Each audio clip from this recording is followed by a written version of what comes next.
You have already talked about, you can... Yeah. Actually, even the question by Honorable Mukame, I think I talked about that. You did. We are even hosting a regional body. Kenya is trying to comply, yes. By the way. I would have talked. Mr. Speaker, I'll just pick on a few. Interest rate, I think we talked about. Of the public watching these proceedings, and I think that's very good. Interest rate is high. It's now at 13.3%. It has moved up. But part of the reason why monetary policy, CBK came up with this monetary policy was to reduce inflation. You know, it was at a point when inflation was very high. Our inflation had reached 9.7% in 2022 October. So it had to come down. We had to cool the economy. Yes, Junet? The Speaker, nominee. Interest rate is not at 13%. 13% is the CBK monetary policy rate. But the interest rates now banks are charging us 20%, 21%. 20 plus. 20 plus, not 13, Chairman. Thank you, Honorable Junet, for helping. By the way, you know when accountants... You know Junet is a trader, so he knows. Yeah. When accountants talk about interest rate, we only talk about the CBK rates, the interbank lending rates and all. So the rate, the base lending rate is at 13.3%. Let me make it clear. And that gives rise to even 20% charged by banks based on risk assessment. So this was done to cool the economy. But I think when I made my initial contributions, I said it has reached a point where we have to now balance between controlling inflation and making money available to the private sector. Mr. Speaker, you remember there was a time banks were chasing us all over the place to take money using pay slips. It's not there anymore.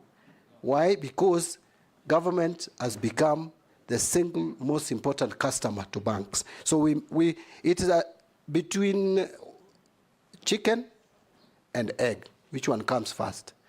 Do we cut on our expenditure? Do we reduce money that we borrow domestically first? Or do we reduce the rates first? So that's the issues that we need balance. So I'll have a meeting with the Central Bank and Kenya Bankers Association to address this matter. If I am confirmed.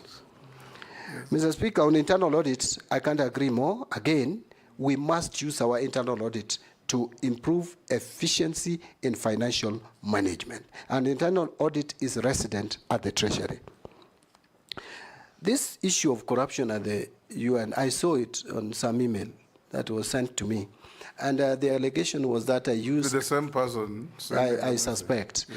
That while working at the University of Nairobi, that I used the university funds to campaign.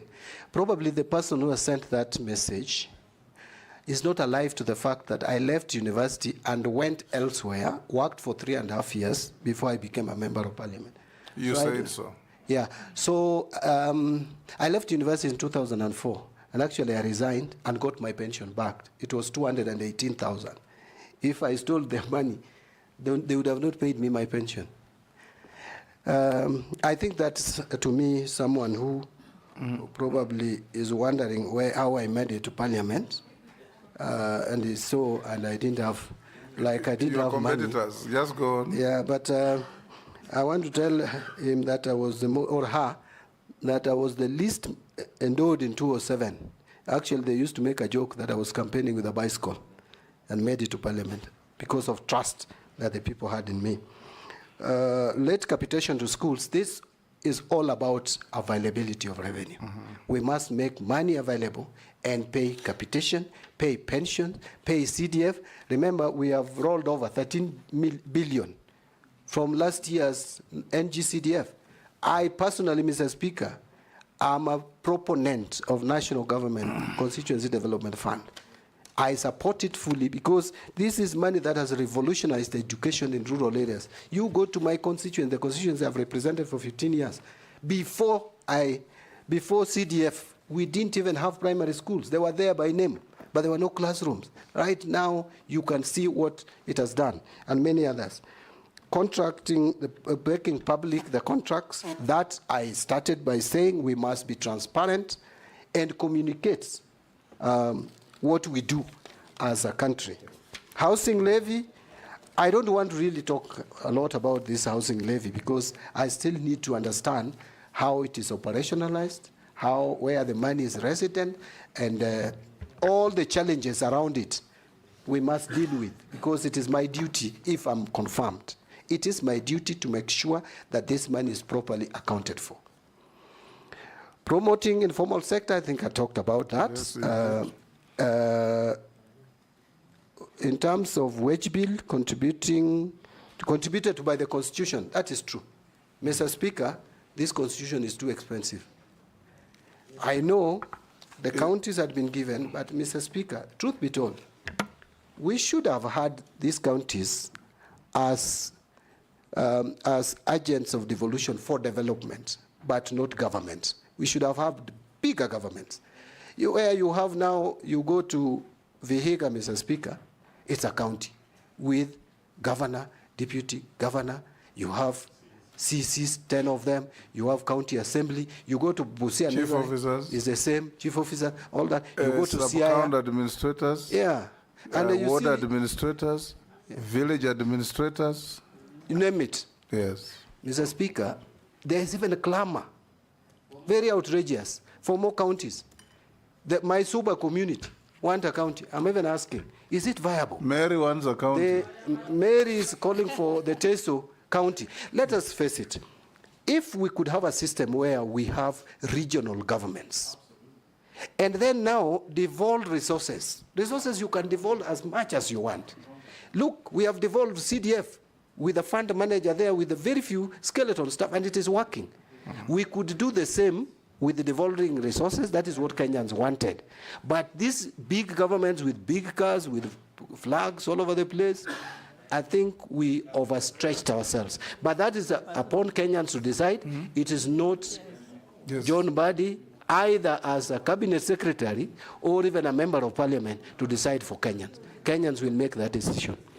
Thank you, John. I'll ask you two questions. One, we were told by one of your colleague nominees that in the road sector alone, we have pending bills of 166 billion. Yes. Out of which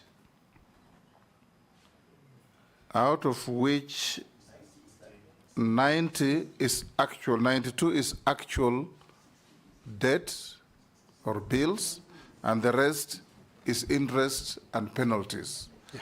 Now, in the event you get this position you are looking for, would you take time to negotiate with the people you owed the money to compromise on interest and penalties so that you reduce the weight on the exchequer? Number two, the PFM Act is very clear, and we passed it in this parliament, that no procuring agent can procure goods and services unless there's an attendant budget and funds. How are you going to ensure that this is enforced so that we don't run into these problems of pending bills? Because if you have an attendant budget, you procure goods and services, on delivery or completion, you pay. What are you going to do? Thank you, Mr. Speaker. Mr. Speaker, I want to agree that we will have to negotiate the interests and penalties that have been charged on various contracts. I am aware of that bill by the ministry. That is actually State Department for Roads.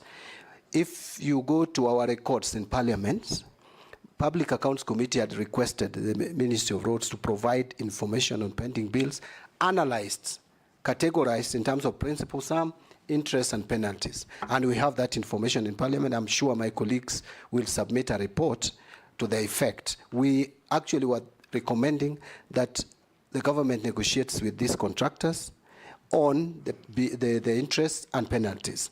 But that you can only do if you show willingness and you show intention to pay. So I will work with the Cabinet Secretary for Roads and Infrastructure to make sure that we clearly demonstrate an intention to settle these bills. Road construction has stalled across the country as a result of this. And I will tell you, my constituency, where I come from, is one of them. As one project which has just stalled because of this. So we need to do this across the country so that the road constructions resumes. Because we have already invested money in these roads. We can't continue keeping them. But we have constraints. Look at the budget of roads, Minister. In fact, I was saying that that budget, at the rate of 50 billion, the pending bills alone, you may require not less than 3-4 years. But then if you have to finance all committed... Churchill told us committed road projects. That's actually where I was heading. Are 1 trillion. Yes. If you have to commit to, for all commitments, you need 20 years. Committed roads, that is roads that have been started, their value, if you sum all of them across the country. So it's terrible. There are some initiatives which I think we should promote, where we get some of this road infrastructure done through PPPs.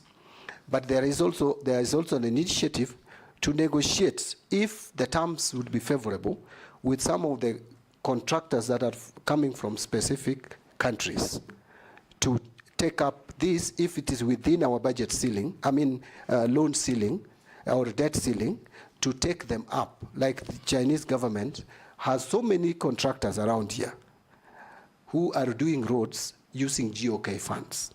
Currently, there are very few road projects done by loans from China. They are all working on roads funded by GOK funds. So we need to explore that. Finally, on procurement without budget, Mr. Speaker, this is again another problem.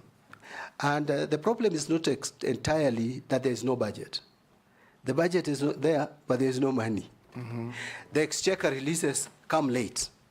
Why? Because we are not able to collect. We don't have money. So we must just cut our clothes according to our sizes. That is the starting point. The planning we must have, and someone asked about the planning in one single portal. There is a disconnect between planning and budgeting. We need to synchronize. And this is the same ministry. We must ensure that we link planning to budgeting, to cash management, so that we don't commit ourselves into purchasing or contracting when we don't have the capacity to pay. We have grossly overshot the time. There are some people watching from US who have sent these 2 questions. What is your view on the potential of blockchain technology within the financial sector, particularly in light of the blockchain technology report to 2020? Would you support the adoption of this technology? The next one, in light of the increasing global uncertainties and economic volatility, gold reserves have become more crucial in safeguarding national wealth and ensuring economic stability. Elaborate on how you would propose leveraging gold reserves as a reliable store of value in the current and future economic landscape. Additionally, would you explain any strategic measures that can be considered to enhance the role of gold in Kenya's financial system? Take at maximum 2 minutes. These are Kenyans watching these proceedings from the US. Pardon? The first one of the blockchain, Mr. Speaker, I must admit that I need to understand it better.